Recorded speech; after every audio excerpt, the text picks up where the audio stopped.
Hello, listeners, and welcome to the Tao of Indifference.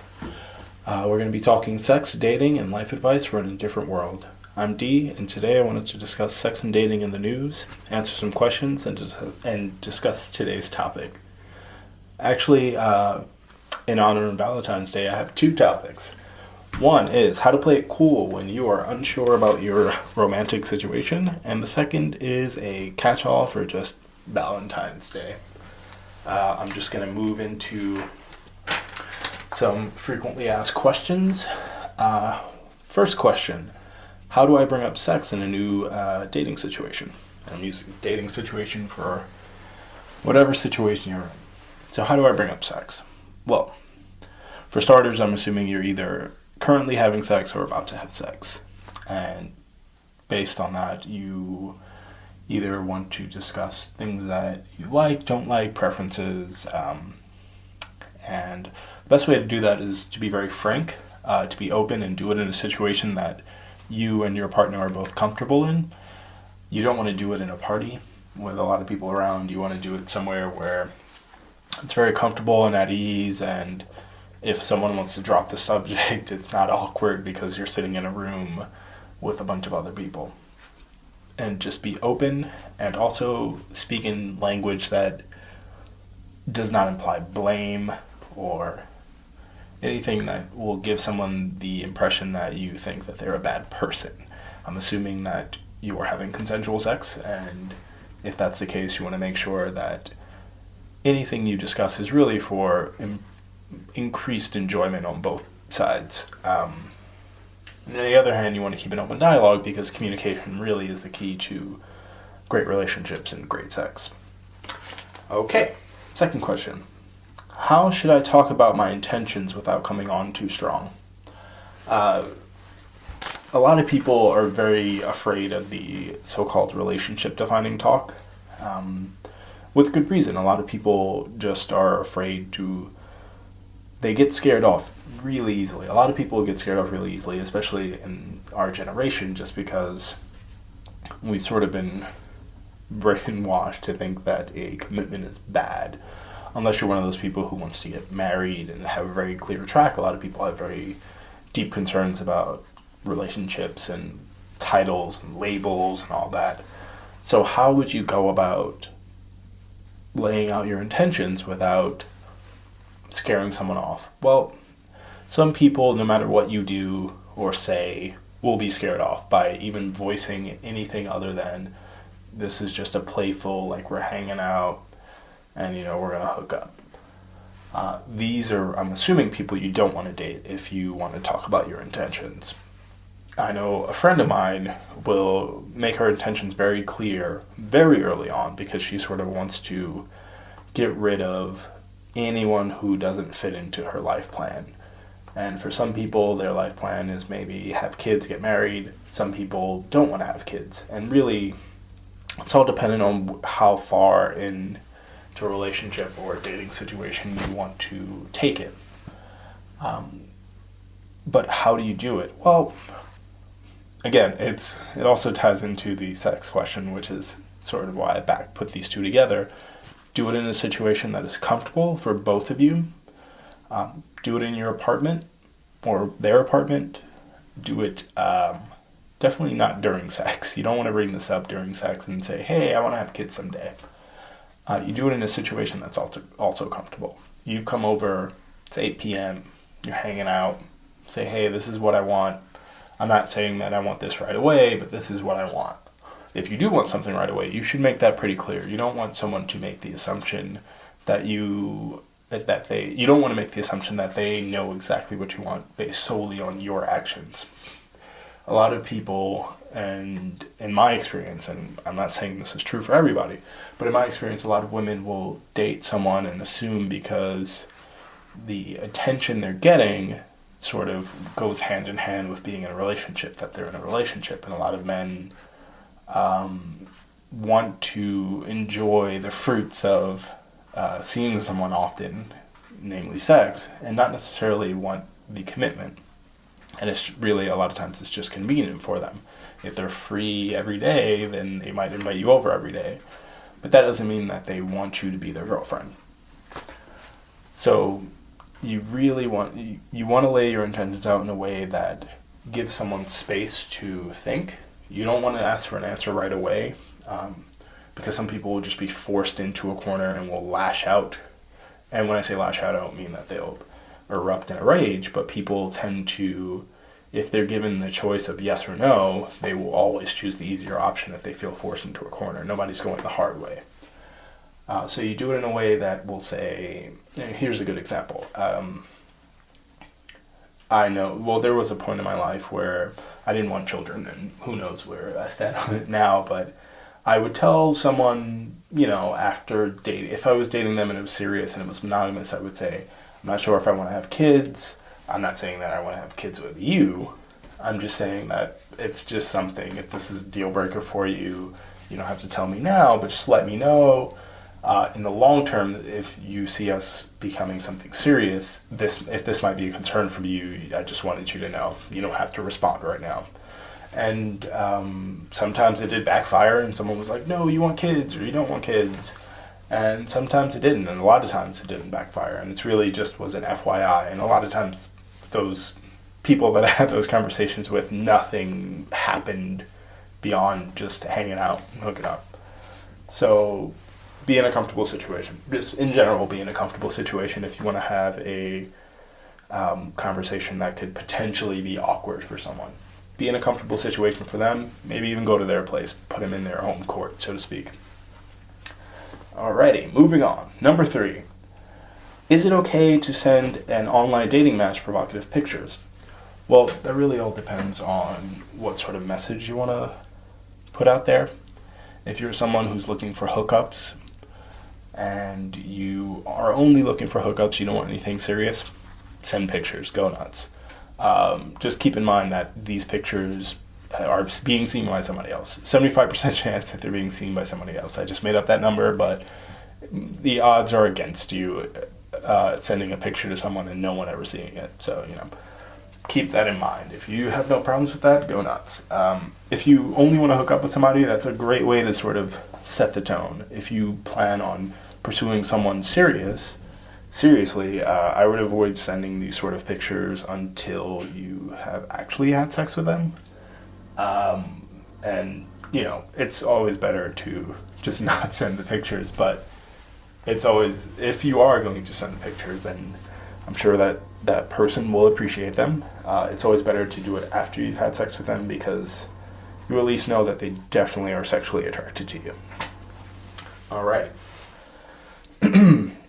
This is a great one. How do I tell if we're hanging out or on a date? And this sort of ties into a trend that's coming out lately where people are just too broke to go on real dates.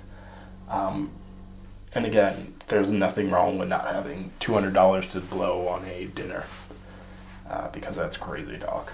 But how do you tell if you're on a date or just hanging out? Well, for one, it depends on what your criteria of a date is. What I called dating when I was 18 is not what I would call dating now. Going for walks where you spend no money is hanging out. But not to everyone. Maybe that is a date to some people. But for me, it's not. And again, that's not what I would call a date today. So it really depends on you. Do you feel like you're on a date? Are the romantic intentions clear on both sides? If you are new to dating, it's possible that you might not even be dating. You might just be hooking up and they just hang out with you a lot. It's pretty easy to tell if you give it some critical thought. How much time do you spend alone? How many activities are you doing that are not sitting somewhere and watching TV, or you just come over at 11 p.m. at night? When you're dating someone, you see the light of day with them. You will see sunlight with them at some point. No matter what their schedule is, if you are dating someone, and I did air quotes, if you're dating someone and you never had breakfast with them and you've been dating more than a month, or 3 months. Actually, if you've been dating someone for more than 3 months and you've never had breakfast with them, you're probably not dating. You guys are hooking up. Sorry. All right. That's all we have for Q's and A's. Here's some sex in the news. Well, it's sex and dating. It's not just sex. But this one is sex. So, researchers in Maryland and South Korea found that sexual activity in mice and rats improves mental performance and increases neurogenesis, which means the creation of new neurons. Science. I'm reading quotes, by the way. Specifically, researchers from Konkuk University, excuse me if you speak Korean and I screwed that up, found that sexual activity counteracts memory-robbing effects of chronic stress, because these lab rats obviously are constantly stressed out because they're being tested and made to have sex. Which sounds great, but on the other hand, researchers in Maryland found that brief viewing of porn, they tested a group of so-called porn addicts. So brief viewing of porn interferes with people's ability to mentally juggle and pay attention to multiple items, which, if you've ever tried to watch porn and do anything else, I guess that really speaks to it. Of course, I'm going to put these links in the bottom. They're great reads. There is a new dating app on the market called Glimpse. And, there's always new dating apps and new websites, but there's a reason why I wanted to talk about this one. It's kind of like Tinder, where it links to an existing social network, but unlike Tinder, it links to your Instagram and not your Facebook, which is a huge change. I don't think not that I'm aware of, any dating apps with a large market are really only linking to Facebook. So what that does is builds their profile off of your Instagram pictures and not Facebook pictures and interests. And it'll work essentially like Tinder does, where it links you to friends and friends of friends and strangers, and you rate them, kind of like the hot or not thing, and matches you that way. It's brand new. I think it was released on the 8th of February. Today is the 11th or 12th. I forget. Whatever. 11th. And so it's brand new. I'm not sure how successful it will be, but I'm looking forward to seeing where this sort of meets the needs of the market. I think it's a really cool spin on linking. You're going to meet some interesting people, but you also get to use your Instagram photos for something else, which is kind of cool, because really all you can do with Instagram is post it. People like it. You can post it on Tumblr, Twitter, Facebook. People like it there, but a lot of people are people do use Instagram to try to get dates. I'm not sure how successful it is, so I'm very interested to see the growth and the expansion of this app. All right. This one was just too hilarious not to talk about. So, the director of Twilight will be turning an R.L. Stine thriller into a 10-part series for MTV. I'm not joking, I didn't just make that up, though it sounds made up. So, the director will be adapting a novel that was published in 2004 about online dating, seriously, by R.L. Stine, also seriously, into a 10-part series for MTV, because there's no music there anymore. I just wanted to read just a line from the inside flap of this book so that you can understand how great this series is going to be. Lindy Sampson is a 23-year-old New Yorker with a problem. She's too beautiful. And scene. I really hope you guys set your DVRs today for whenever this thing gets released, because it sounds amazing. Oh, and random fact that I just found because I was looking at R.L. Stine. R.L. Stine has sold more copies of books than Tolkien, whatever. That blew me away. Also more than Stephen King, which is also pretty impressive. Alrighty.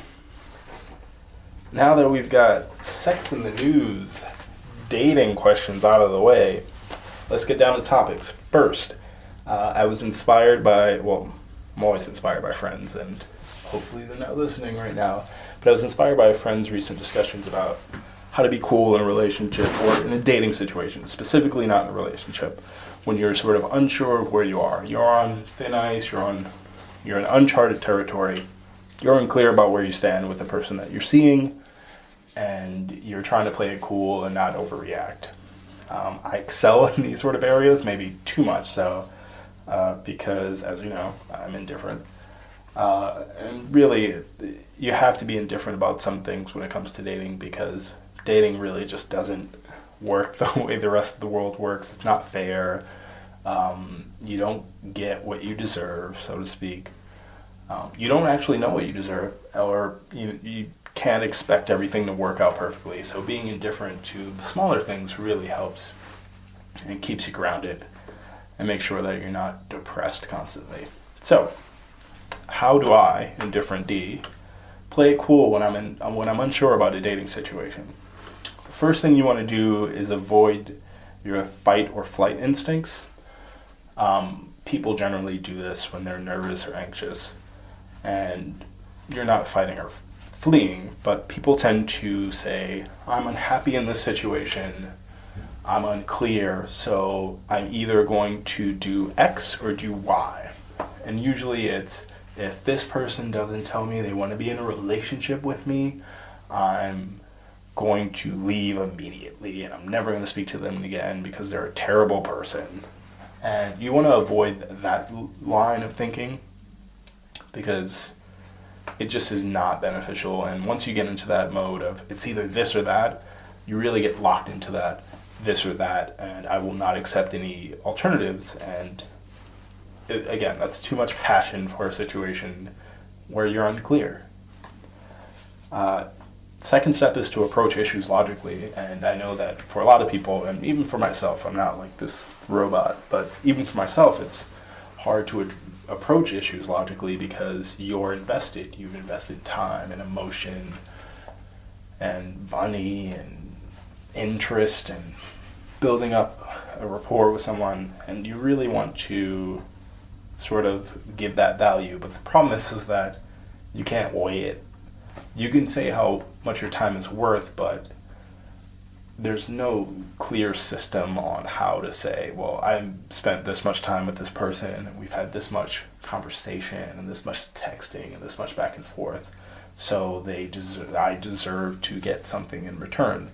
No one owes you anything. I mean, it might not be right, but again, dating isn't fair, so you have to keep in mind that what you think you deserve really isn't grounded in anything but your own self-interest. On the other side, someone might be saying, well, I gave up my time, so that was your payment, so to speak. That was your reward. So just approach it logically. If you're in a situation where someone is saying that they are unclear if they ever want to be in a relationship, approach it logically. What is the advantage of staying in this situation? What is the disadvantage of staying in this situation? What happens if the worst case scenario happens? What happens when best case scenario happens? How will I feel at this point when I end it? How will I feel in a month when I end it? Is it worth it to stay? And you just lay them out. And you measure it based on your own feelings, but you put them in little sections. So you don't want to end things because this person really means something to you and they're special. Cool, that's a reason to stay. The reason to leave is that you don't want to be with somebody who doesn't know if they want to be with you. Cool, that's a reason to leave. What happens if you wait a month? What happens if you wait 2 months? What happens if you wait 3 months? Will that reason to leave grow, or will it shrink? Will the reason to stay grow? Will it shrink? Really, you just sort of tabulate your feelings. I know it's weird and probably not the healthiest thing to do, but it really helps. It really helps you lay out, well, I'll stick it out because I'd much rather wait 3 months and see where someone's headed than end it now and 3 months from now they'd be ready to date me. On the other hand, I will be very unhappy if I wait 3 months and they're still not ready to date, and then I'll really, really be hurt. So measure it out and see where you stand. After that, play devil's advocate. That's step 3. You want to give the other side of the argument some play in your head. If the situation was flipped, and maybe it's been flipped in the past before, why was that? What were you unsure of? What did you do when someone reacted a certain way? What would you do if someone reacted the way you already reacted? Just go through different scenarios and just try to approach it logically, giving the other side a run through in your head. It's always good to just get a better understanding of someone, and even if you're just making it all up and you have no clue where they stand, just give it a try. Pretend that you're giving yourself advice.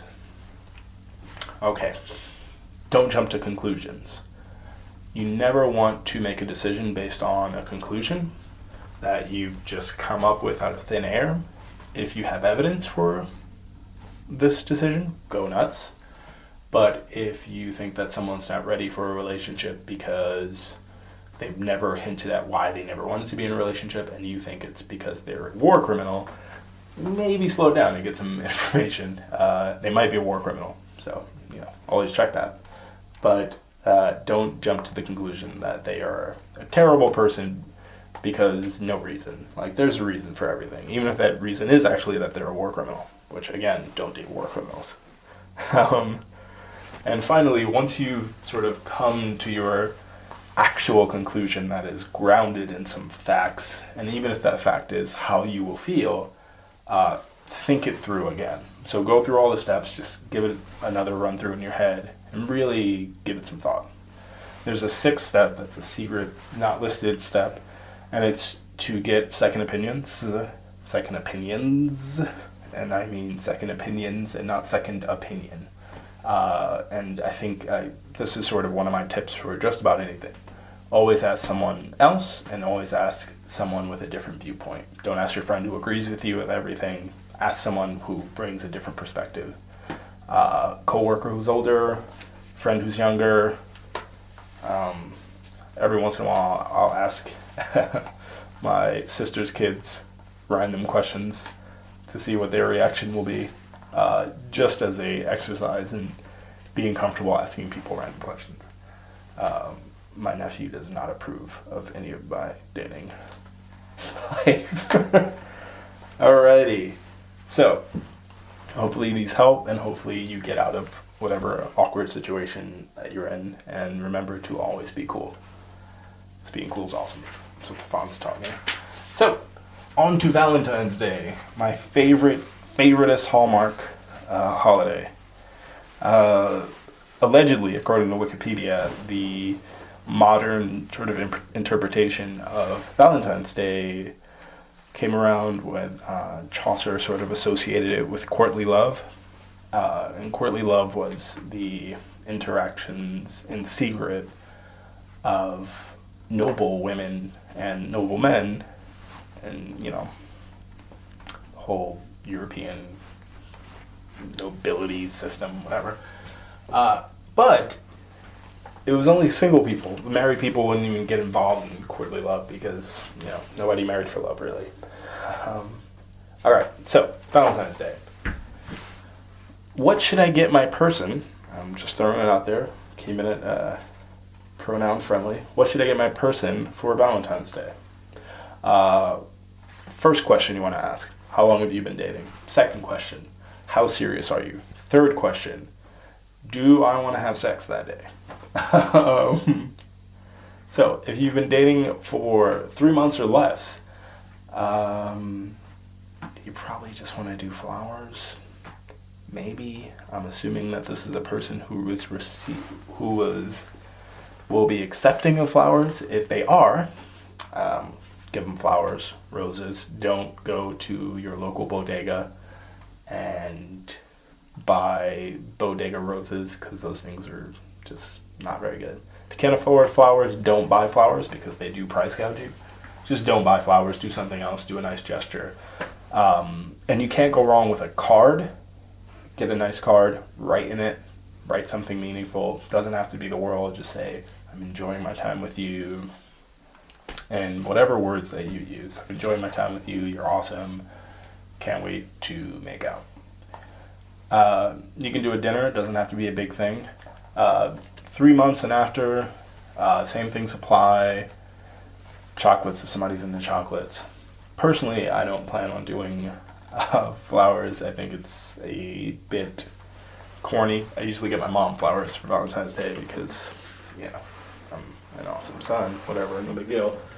But you can always avoid the flowers by doing card, do a treat. It doesn't have to be chocolate. In fact, if you are going to do chocolate, Don't get a box of chocolates from Dwayne Reed or anything. Go somewhere nice and quirky.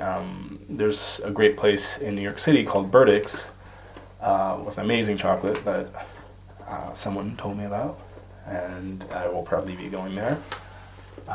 She doesn't listen to this podcast. If you've been dating longer than that, you want to go to a nice dinner, or potentially just stay in and watch House of Cards, which is coming out on Netflix. So, you can steal that idea. It's an incredible idea. You can always cook for someone, which is always a great sell. Everyone loves to be cooked for, unless they don't eat food, which is weird. They should probably eat. Cooking for someone maybe is the best way to do it. An appropriate Valentine's Day date, honestly, I'm leaning towards staying in and cooking for someone, because I don't know if you've ever gone to a restaurant on Valentine's Day, but they are going to price gouge you, much like the cheap bodega flowers that you want to buy and the cheap chocolates. They're going to price gouge you because it's Valentine's Day. So again, card, stay in, watch Netflix, watch House of Cards, cook for your special person, and I think that's it. I think that will make for a great Valentine's Day. Buy your mom flowers, buy her flowers. Send your mom some flowers. Don't do 100 flowers though. Do something better. If you are single on Valentine's Day, the good news is that there are a boatload of singles who are available and also looking for love on Valentine's Day. So I suggest that if you are single and looking to date, you go to a bar and you strike up conversation and talk about Single Awareness Day, which is also celebrated on Valentine's Day. The traditional colors are green or black, to signify that you are celebrating nothing. I think that's it. That's all I got. So remember, kids, make a card for your special person. Watch House of Cards, because that show's incredible, and nothing is more romantic than Frank Underwood eating ribs. It's so sexy. And make them something nice. If you don't have a special person, Valentine's Day is the day to go out and find a special person. Whatever city you're in, there are a ton of bars doing Valentine's Day single events. I promise you, I will be posting some on the blog that are New York City and Brooklyn friendly. Sorry for all you people who don't live in New York. You can invite me to your city and then take me out, and I'll maybe link to those. But until then, I'm D, and I'm signing off, and good luck out there. Bye.